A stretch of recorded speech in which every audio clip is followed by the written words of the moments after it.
Olá a todos, meu nome é Samuel Lima Brás, faço parte do time de AG. Como você já deve ter visto, eu atuo de uma forma um pouco diferente. Eu tenho um papel de engenheiro de IA ou engenheiro de machine learning e trabalho de forma um pouco mais isolada dos outros desenvolvedores, porque eu estou preocupado em um nível de abstração um pouco menor da IA, onde eu estou trabalhando com desenvolvimento e customização de modelos. Enquanto os desenvolvedores eles vão tentar criar uma solução, uma aplicação de fato com esse modelo para que ele possa ser útil. Nesse vídeo, eu separei em duas partes. Eu primeiro vou fazer uma introdução a Machine Learning, e depois eu vou falar especificamente das coisas que eu desenvolvi aqui dentro da Tech. Eu produzi uma animação feita em Python para apresentar essa introdução. Vamos lá. Machine Learning é basicamente um campo que vai tentar ter algoritmos para aprender padrões em cima de dados. Temos o campo de inteligência artificial e Machine Learning é um subcampo dele que trata do estudo e de solução desses algoritmos de otimização que vão tentar fazer máquinas aprenderem padrões sobre dados. E Deep Learning, que é o aprendizado profundo, é um subcampo de Machine Learning que está correlacionado principalmente com as redes neurais, que são tipos de algoritmos que conseguem lidar principalmente com dados não estruturados, como imagens, áudios e textos. Então conseguem lidar com esse tipo de áudio que para nós humanos é simples, mas que computacionalmente são complexos de representar e encontrar padrões sobre eles. Então, é uma certa inversão do paradigma de programação. Na programação tradicional, nós temos dados de entrada, regras, que é o próprio software que escreve, e eles vão gerar saídas.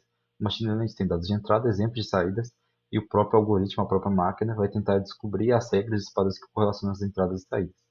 Nós temos alguns tipos principais de aprendizagem de máquina, sendo os três: aprendizado supervisionado, não supervisionado e aprendizado por reforço.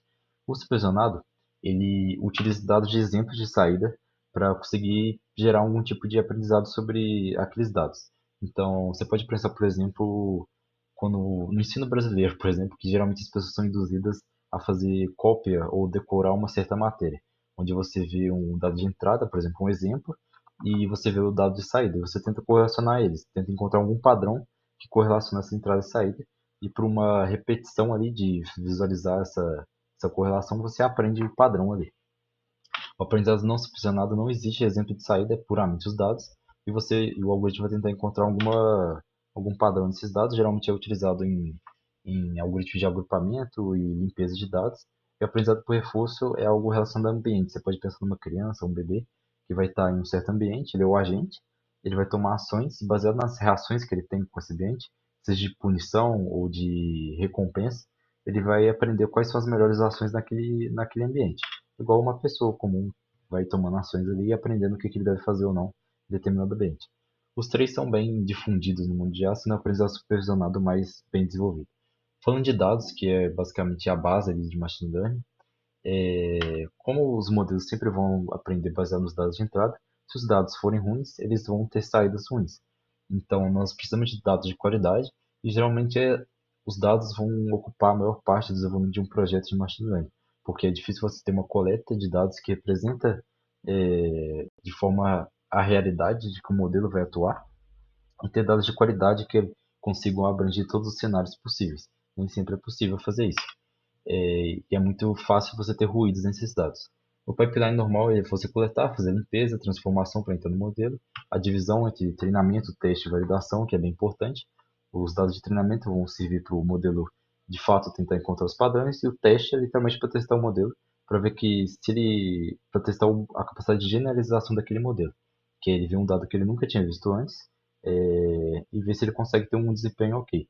Que, por exemplo, eu tinha falado do aprendizado supervisionado, semelhante o ensino brasileiro, geralmente as pessoas aprendem a decorar uma matéria e ela perde a capacidade de abstração daquele conhecimento, daquele conteúdo. Então, depois de um treinamento, depois de uma prova, geralmente ele vai esquecer esse conteúdo ou ele não consegue aplicar aquele conteúdo em outras áreas ou coisas um pouco diferentes. Então, sempre o que a gente quer no modelo de machine learning é generalização. Não necessariamente que ele vai abordar todas as tarefas, mas sim que na tarefa que ele está destinado a fazer, ele consiga lidar com as variações que podem ocorrer dentro dessa aplicação.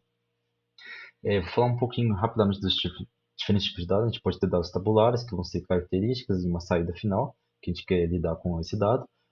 Geralmente, o processamento que a gente vai aplicar vão ser normalizações, lidar com os valores ausentes, seja limpando ou substituindo eles, normalizando os valores para ter valores mais próximos e transformando os strings ou palavras, strings, né, em representações numéricas, já que é a forma que a gente consegue representar computacionalmente.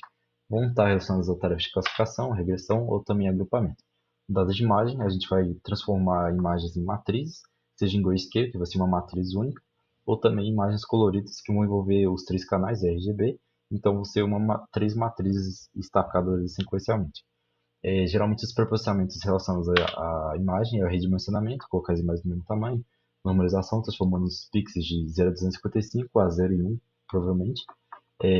Tem outros tipos de normalização também, mas aqui para o modelo ele trabalhar com valores numéricos menores, isso tende a ser melhor no contexto de redes neurais, para você não ter valores muito distantes um do outro.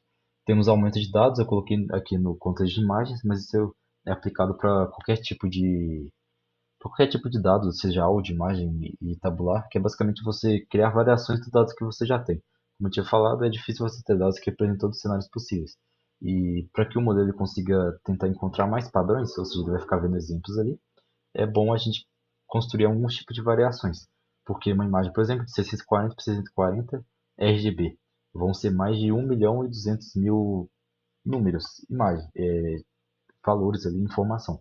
É difícil o modelo conseguir encontrar só com um exemplo qual que é o padrão que a gente está esperando daquela imagem. Então, quanto mais exemplos, melhor ele vai conseguir encontrar ali de forma fina quais são os padrões que a gente quer encontrar naquela imagem ou naquele tipo de dado. E geralmente as aplicações relacionadas vão ser detecção de objeto, classificação de imagem, segmentação, que é classificação a nível de pixel, e muitas outras.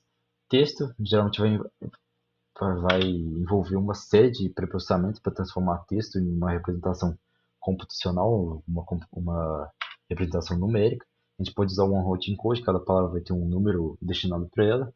Vetores de palavras, ou word endings, incorporação vetorial, né? Que cada palavra vai ter um vetor específico e a gente vai ter um modelo que vai tentar construir uma representação vetorial dessas palavras e a distância desses vetores respondem ao sentido semântico e como as palavras se correlacionam. Nesse exemplo aqui é um exemplo simplificado em 2D, mas basicamente você pode ver que a distância entre homem, mulher e rei e rainha, elas têm a mesma distância no eixo de gênero, ou seja, eles têm uma mesma representação, enquanto na realeza também eles têm uma mesma distância. Então o modelo ele vai tentar posicionar essas palavras de forma baseada nas correlações que elas têm entre si. As aplicações são diversas, geração de texto, análise de sentimentos, tradução, reconhecimento de identidade. Áudio, geralmente vai pegar um sinal analógico para fazer transformar em um sinal digital, a gente vai fazer a amostragem, pegando pequenos pontos de dados em uma certa frequência de amostragem.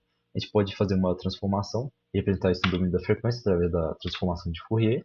A gente também pode representar o áudio em forma de imagem através do espectrograma e utilizar esse processamento de imagem.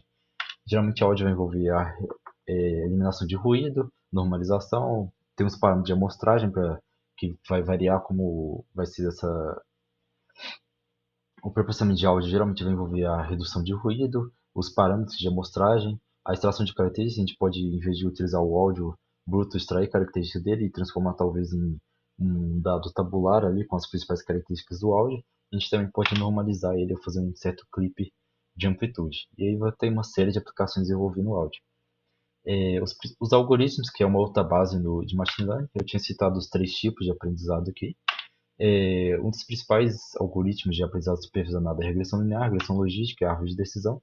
São algoritmos bem básicos de aprendizado supervisionado. Aprendizado não supervisionado. O Camis é um dos algoritmos mais famosos, que ele basicamente vai tentar prever cada cluster dentro dos seus dados, e isso é muito bom para você tentar encontrar algum tipo de padrão que você não consiga enxergar visualmente. Obviamente aqui é um exemplo simplificado. Aprendizado por reforço, um algoritmo mais famoso é o Q-Learn, que é baseado no estado atual dele e funciona de forma semelhante a um jogo ali, onde ele fica aprendendo quais ações ele deve tomar. As redes neurais, o processo de treinamento, basicamente o modelo vai fazer uma inferência recebendo dados de entrada, a gente vai comparar a saída com o valor esperado, o valor de exemplo, né? E ter uma métrica de erro. Esse erro ele é retropropagado no algoritmo de backpropagation, e esse erro que vai atualizar os valores dos pesos, dos parâmetros dele, usando o algoritmo de gradiente descendente, onde esse erro a gente vai calculando o diferencial do erro em relação ao peso, ou seja, quanto cada variação do peso interfere no erro final. E a gente, com isso, a gente descobre se a gente deve aumentar ou diminuir cada peso da rede neural ali, tentando minimizar a função de perda. No caso aqui é um exemplo também simplificado de dois parâmetros ali, e a gente vai atualizando tentando minimizar a perda. Tem alguns princípios que pode ocorrer com esse tipo de algoritmo, que é o underfit, um modelo ele não aprender nada. Tem uma série de parâmetros que podem acontecer nisso e basicamente uma rede neural é um ajustador de função, ou seja, ele vai tentar prever, porque no final vai ser uma equação grande, né, que a rede neural vai gerar ali e vai gerar uma função, ou seja, uma curva ali. Essa curva ela pode não aprender nada ou ela pode ser muito ajustada, que é o caso do overfit, que é uma curva tão complexa que ela vai tentar passar em todos os dados de treinamento. E é aquela questão da cópia que eu tinha falado do aprendizado supervisionado, onde a pessoa ela tenta decorar os dados que ela treinou, e quando ela for ver dados de teste, que são um pouco diferentes dos dados de treinamento, ela não vai conseguir generalizar. E o que a gente quer é o meio termo, um modelo que ele consiga interpretar os dados de treinamento e também os dados de teste. E o gradiente descendente é a base dos principais algoritmos mais avançados hoje de, de otimização. E vai ser um processo iterativo. O modelo faz o forward pass, que é a predição, calcula a perda, faz a retropropagação, baseado no cálculo diferencial ali com a regra da cadeia, atualiza os pesos e fica nessa iteração até seja um limite de épocas, que a gente chama, que é o número de iterações, um limite de tempo ou atingir alguma determinada métrica que a gente estipular dele. Falar aqui um pouco das evoluções das arquiteturas das redes neurais. Basicamente, tudo nasceu da ideia do perceptron, a ideia do neurônio. Se eu não me engano, teve até alguma coisa do prêmio Nobel relacionando a isso, que é basicamente uma regressão linear aqui. Ele vai ter uma equação de reta, baseada nos pesos na entrada e num viés, que é um valor de soma ali, e ele vai conseguir ajustar se os dados forem ter uma relação linear, ou seja, uma reta. E essa é a principal fraqueza dele. Adicionando funções de ativação, que são funções não lineares, a gente consegue fazer que a rede neural ela consiga se ajustar a funções cada vez mais complexas, por causa da não linearidade. Então, a gente tem funções como a sigmoide, a tangente hiperbólica, e a ReLU, que é uma das mais famosas. E eles vão ter implicações tanto no forward pass quanto no back propagation. Cada uma tem uma certa característica ali, mas basicamente a ideia é que a rede neural agora ela é um ajustador de função mais complexo, então ela consegue gerar curvas cada vez mais complexas ali. Falando das redes densas, que é basicamente uma evolução do Perceptron, é basicamente uma expansão, né? Uma escala, colocando uma escala maior, onde você tem neurônios destacados ali em camadas. E basicamente agora os pesos vão ser uma matriz de pesos, o viés vão ser um vetor de números, vai ter as ativações, e esse vai ser uma sequência de multiplicação de matrizes, uma sequência da outra. São um tipo de rede mais básicos, mas hoje em dia eles são utilizados muito de forma intermediária entre as arquiteturas mais modernas e também na saída das arquiteturas. Eles são ótimos para fazer algum tipo de transformação das características e também com um tipo de acoplador entre uma camada que gera um tipo de saída diferente para um outro tipo de camada. Então eles são utilizados como intermediadores ou também de saída ali, do modelo. Outro tipo de rede bem famoso é as redes convolucionais, que tem um foco no trabalho com imagens, onde os parâmetros são filtros. Eles vão aplicar filtros em cima da imagem, e cada filtro vai tentar extrair um tipo de característica daquela imagem. Ela é aplicada de forma sequencial, cada filtro, né, mas os filtros são aplicados de forma paralela. Essa operação ela tem uma grande vantagem de GPU. Cada filtro vai tentar extrair algum tipo de característica daquela imagem, e durante o aprendizado eles vão aprender quais são os melhores filtros para aquela determinada tarefa. Tem a operação de pooling, que é basicamente uma redução de dimensionalidade. Ou seja, a gente tem um max pooling, que basicamente vai passar uma janela e pegando só os valores máximos dentro daquelas janelas, simplificando a matriz. Onde também pode ter o average, que vai calcular a média. E a arquitetura típica de uma rede neural convolucional final é até inspirada na AlexNet, que foi uma das primeiras redes nesse formato. É uma rede que vai ter vários blocos de camada convolucional pooling, onde as camadas mais introdutórias eles vão ter filtros que extraem características mais simples, como arestas, linhas, cores específicas, enquanto os filtros das camadas mais finais eles vão estar extraindo características cada vez mais complexas, como por exemplo interpretar o que é um rosto, o que é um cachorro. Então é uma ideia de hierarquia de filtros, e onde eles vão cada vez aprender filtros mais complexos no final. E depois, como eu tinha comentado da rede densa, ela serve como um acoplador final ali, que vai ser a saída do modelo, que vai pegar todas as características que as camadas convencionais extraíram e tentar gerar um tipo de resultado com isso, seja uma classificação de imagem, uma detecção de objetos, por exemplo. Outro tipo de rede bem famoso são as redes neurais recorrentes, foi uma das primeiras redes a ter um conceito de memória ali e ser uma rede destinada a trabalhar com dados sequenciais ou dados que têm algum tipo de relação temporal. Eles usam uma ideia de estado oculto, e eles conseguem lidar com essa ideia de memória, então trabalhar com dados de tipo de texto, dados temporais como áudio, ou tipo de dados, por exemplo, na economia, que você quer analisar dados passados para prever dados futuros.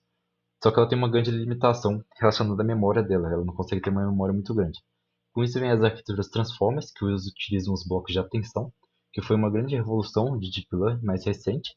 Esses blocos de atenção, eles são baseados nesses três vetores de Kerr, Q e Value, e eles conseguem lidar com contextos muito grandes e aprender correlações globais muito fortes.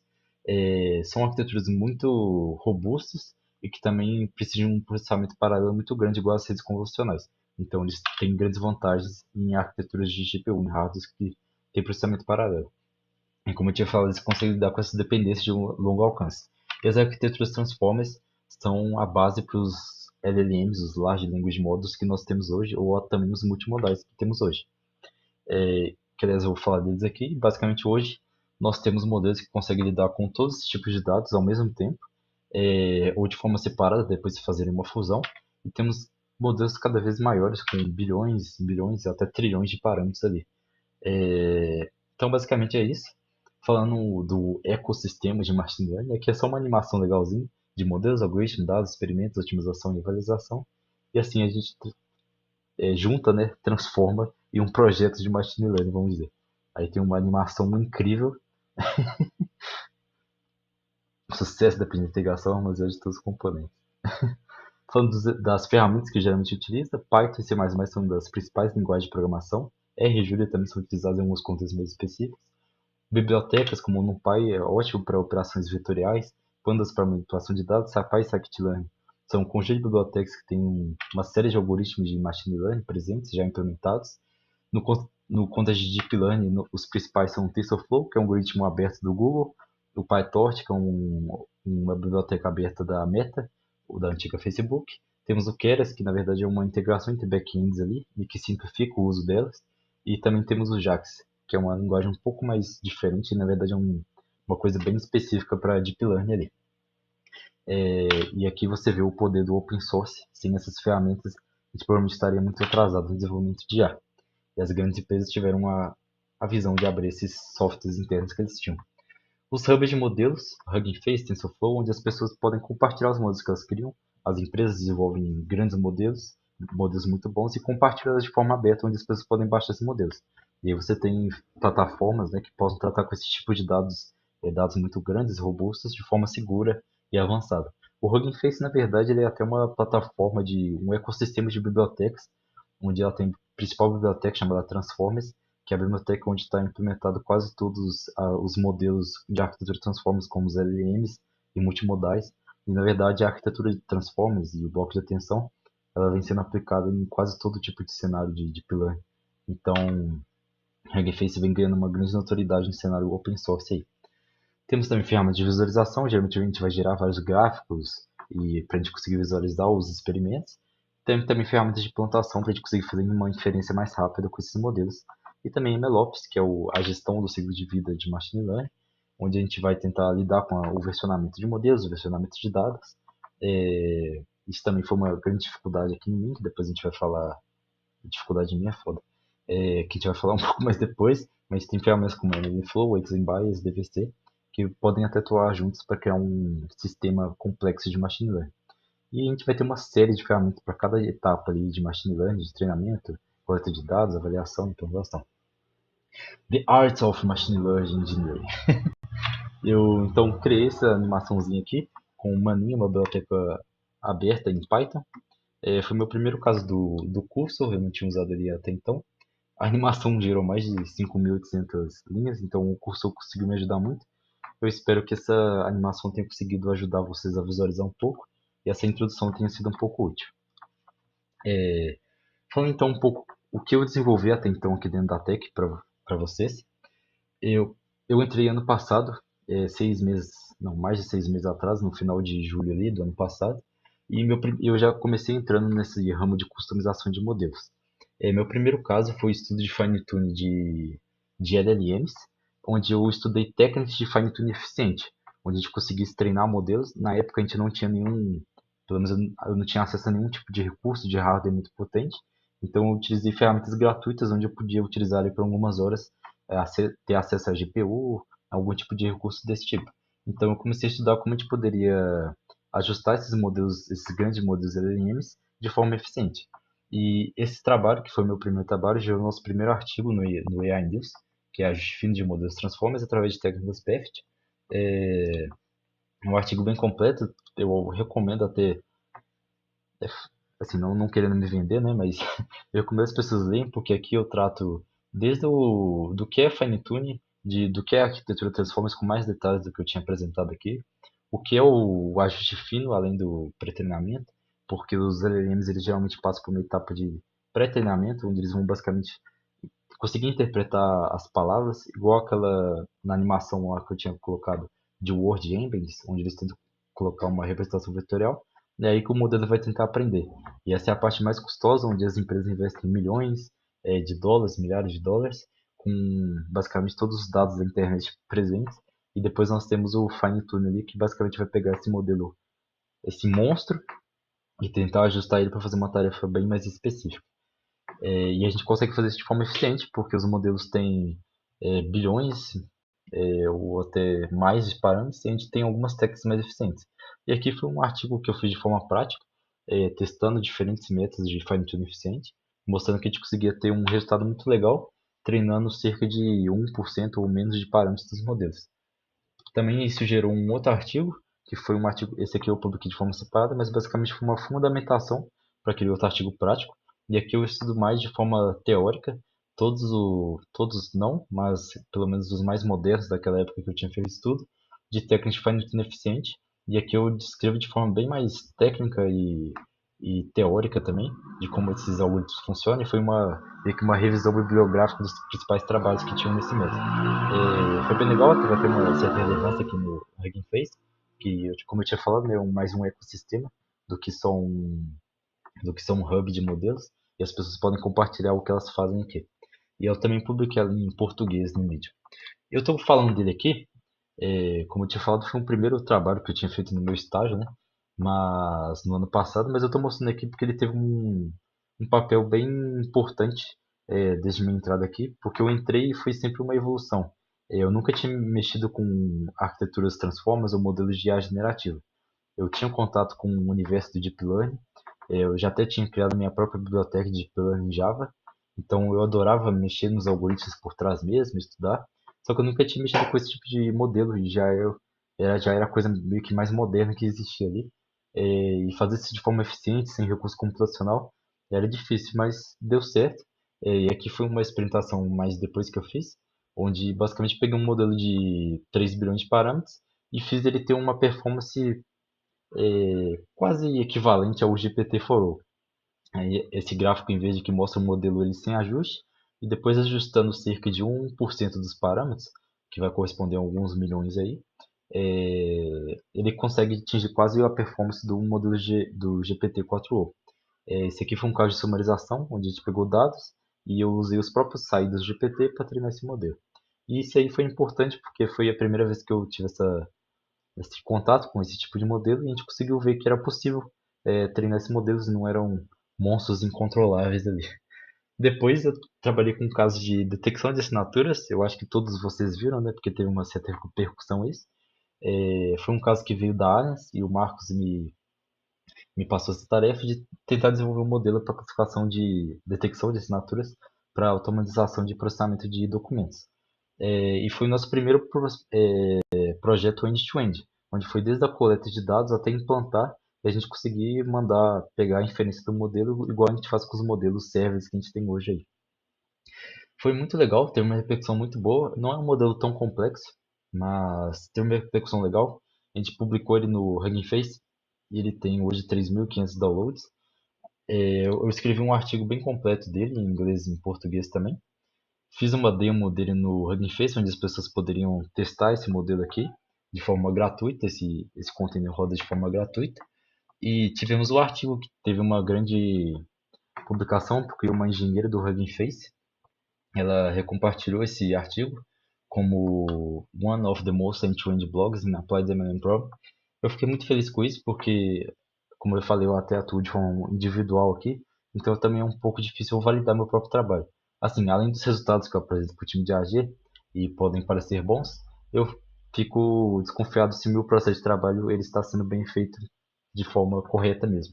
E ver uma pessoa tão grande assim, que era uma certa referência que eu tinha, colocando um trabalho como o melhor, assim, artigo end-to-end no Hugging Face foi uma honra ter esse tipo de elogio. E o artigo no Hugging Face ele tem 90 votos, né? E a gente também teve o repositório, onde eu mostrei como implantar esse modelo em produção, usando a ferramenta do Triton. Hoje aqui a gente abriu de forma pública esse repositório, hoje ele está com 12 estrelinhas aqui. É o nosso primeiro repositório público que nós criamos mesmo, né? Até que tem alguns forks ali, mas esse foi o que a gente criou. E a gente conseguiu implantar um modelo de forma eficiente, tendo inferência ali rodando um container de CPU e tendo inferência ali em torno de 100 a 200 milissegundos. Esse modelo ainda não teve a aplicação de fato, como eu tinha falado no início. Nem tudo que eu vou fazer aqui dentro da tech ela vai virar um produto ou virar algo comercial de fato, porque é mais uma área de pesquisa e desenvolvimento e que acaba trazendo um outro tipo de valor para a tech. Um valor de reconhecimento na área de ciência, na área de publicação, onde as empresas e parcerias possam ver que a gente instiga a pesquisa, a gente realmente trabalha a fundo na IA e a gente não só usa ela e constrói um tipo de produto com ela, mas a gente está explorando e sabendo construir nossos próprios modelos. Então, nesse artigo aqui, foi a nossa primeira vez fazendo um trabalho end-to-end, foi desde a coleta de dados até a implantação. E foi um processo bem legal. Mais recentemente, eu estou trabalhando num caso de processamento de documentos com extração de dados estruturados, com o Docker Extraction que a gente tem na nossa solução hoje. A ideia era explorar, na verdade, algum tipo de modelo menor que a gente pudesse servir na nossa estrutura e que tivesse um desempenho bom, comparado aos modelos fechados que a gente usa hoje, que era o Gemini 1.5 Flash, se não me engano, hoje a gente está usando 2 ou 2.5, se não me engano. E basicamente foi uma experimentação que eu fiz, onde eu avaliei mais de 14 ou 20 modelos, não vou contar aqui agora, e também treinei os melhores deles. Esse gráfico pode parecer um pouco complexo aqui, mas basicamente a gente tem um Gemini, que é essa bolinha roxa aqui, que é o modelo que a gente usava na, na nossa aplicação. E o que eu fiz? Eu peguei um dataset público, porque de dados de RG, CNH e nota fiscal, fiz uma avaliação e depois treinei modelos, os modelos menores que a gente tinha condição de treinar no hardware que a gente tinha disponível, para ver se a gente conseguia atingir um bom resultado. Basicamente, essas estrelinhas aqui correspondem aos modelos treinados. Vocês podem ver que basicamente todos os modelos que eu consegui treinar conseguiram superar o Gemini, tendo ali cerca de 1, né, a 3 bilhões de parâmetros. Isso foi bem interessante, porque é uma aplicação bem complexa, multimodal, que também era uma área que eu nunca tinha explorado, de trabalhar com imagem e texto ao mesmo tempo. O modelo de detecção de assinatura já era algo que eu tinha contato ali para trabalhar. Mas eu também, após fazer essa avaliação de vários modelos, eu consegui treinar um modelo. Eu fiz basicamente uma avaliação de generalização, onde eu peguei dados diferentes do treinamento, que também correspondem ao mesmo tipo de tarefa, que é receber uma imagem, um esquema, e ele extraiu os dados daquela imagem. Só que eu peguei de imagens que ele nunca tinha visto durante o treinamento e de dados bem diferentes. E vi como os modelos que eu registrei, qual era o desempenho deles. E foi observado que basicamente modelos menores, eles tinham uma degradação de performance, os modelos ajustados, eles tinham uma degradação de performance em relação ao modelo base, o modelo pré-treinado. E o Gemini, que é essa bolinha amarela aqui, ele tem realmente o melhor poder de generalização. Então realmente tipo, nem sempre dá para fazer magia, né? Tipo, o Gemini é um modelo fechado da Google, que deve ter aí muitos bilhões de parâmetros, não sei quantos, e roda em um servidor de milhares, centenas de GPUs. Então é difícil conseguir ter um resultado tão genérico, generalista assim, com modelos pequenos. E basicamente a conclusão que a gente chega aqui é que se a gente quer ter os nossos próprios modelos nessa área multimodal ou nessa área generativa, a gente precisa ter escopos e regras bem definidas. Então, para ter um modelo que vai trabalhar no Docker Extraction, a gente precisa saber quais são os tipos de documentos, quais podem ser os tipos de variações de esquemas que o usuário vai pedir, porque não dá para fazer magia de querer que um modelo de 1 bilhão de parâmetros ele seja tão bom como o Gemini. Senão, ninguém precisaria estar usando o Gemini de fato, ou a própria Google poderia ter um modelo de 1B rodando por trás lá. Mas foi bem interessante porque eu consegui explorar várias técnicas eficientes para treinar multimodais e consegui fazer eles conseguirem ter resultados bons nos tipos de documentos que eles foram treinados. Eu fiz até uma demozinha aqui. O modelo, eu também fiz a implantação desse modelo usando uma ferramenta chamada VLLM. E aqui a gente pode testar o modelo assim como a gente testa no produto que a gente está construindo, né? Só que aqui eu fiz uma demo bem rápida. Então, por exemplo, eu quero extrair os dados da CNH, eu coloco aqui o esquema, igual vocês já devem ter feito lá na plataforma da Tech, e o modelo vai extrair esses dados. E no caso aqui o que está rodando é o modelo de 1B que eu implantei. Nesse caso é um caso simples aqui de CNH e que ele consegue extrair perfeitamente todos os dados. Então, para dados que ele viu no treinamento, não necessariamente ele viu essa CNH específico, mas para o tipo de dados CNH que ele viu no treinamento, ele consegue performar muito bem, até melhor como o Gemini, como eu tinha mostrado. Então, basicamente é isso. Eu queria aqui participar do meu primeiro Techstar como um engenheiro de machine learning, engenheiro de IA. Está sendo bem legal esse meu trabalho aqui na Tech, onde eu vivo estudando e ao mesmo tempo tentando aplicar o que eu estou estudando, porque é uma área bem nova, uma área bem complexa e uma área bem cara, porque exige GPU, exige processamento para conseguir desenvolver algo útil. Então também preciso de ter cuidado, eu estou sempre buscando a maior eficiência possível, dando meu jeito ali com o que eu tenho disponível. Eu tinha esquecido de comentar, né, mas basicamente o ambiente de desenvolvimento que eu uso mais hoje é a Vertex, que é dentro da Google, usando os créditos lá. Então tenho acesso a algumas GPUs aqui, onde eu posso fazer várias experimentações e fazendo esse processo de treinamento. Basicamente é isso. Eu trouxe aqui um artigo que foi publicado no ano passado, mas é referente a esse tipo de valor diferente que a gente está trazendo aqui na Tech com esse meu trabalho. Como eu tinha dito anteriormente, o meu trabalho ele geralmente não vai trazer um resultado de cara ali de desenvolvemos tal modelo e com isso economizamos tantos reais ou tantos dólares. Geralmente, na verdade, nem sempre vai valer a pena. Na maioria das vezes não vale a pena a gente criar o nosso próprio modelo, porque as grandes empresas hoje, elas têm condições quase ilimitadas, com hardwares quase infinitos ali, desenvolvendo modelos cada vez maiores. Então, tem uma capacidade de servir esses modelos e cobrar um custo que é muito barato. Então, a gente paga hoje centos de dólares para milhões de dólares, ou para milhões de tokens, né? E a gente consegue usar esses modelos de forma muito barata e de forma muito eficiente. Então, a gente conseguir fazer isso é difícil. Então, a gente sempre vai trabalhando ali com modelos cada vez menorzinhos, usando técnicas eficientes e tentando coletar dados representativos, mas é um caso difícil. É difícil trabalhar com isso. E eu só trouxe esse artigo aqui, que foi um estudo de Harvard do ano passado, onde eles mostraram que basicamente 4 bilhões de dólares investidos no cenário open source gera 8,8 trilhões de dólares. Isso num cenário global, né?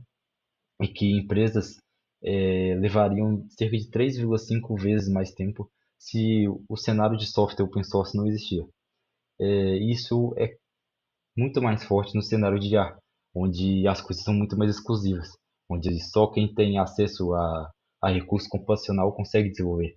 Então, se a Meta não tivesse abrido o PyTorch antigamente, eu esqueci agora qual ano que eles abriram, se o Google não tivesse aberto o TensorFlow, nós estaríamos num passo da IA muito no passado. A gente não teria conseguido chegar ao nível que a gente está hoje. O próprio DeepSeek aí, que foi meio que o marco da open source atingindo os modelos privados, né? Ele foi desenvolvido usando softwares open source como a biblioteca Transformers do Hugging Face e que é construído em cima do PyTorch da Meta. Então, Então, é só mostrando que o valor open source tem um valor muito grande e é um valor meio camuflado ali, né, por trás, mas só mostrando que esse tipo de pesquisa que a gente faz aqui na Tech e que a gente desenvolve pode trazer muito valor futuro para a gente. O vídeo ficou um pouco longo, mas espero que vocês tenham gostado e tenham entendido aí. Eu não vou conseguir editar muito o vídeo, mas é isso aí. Muito obrigado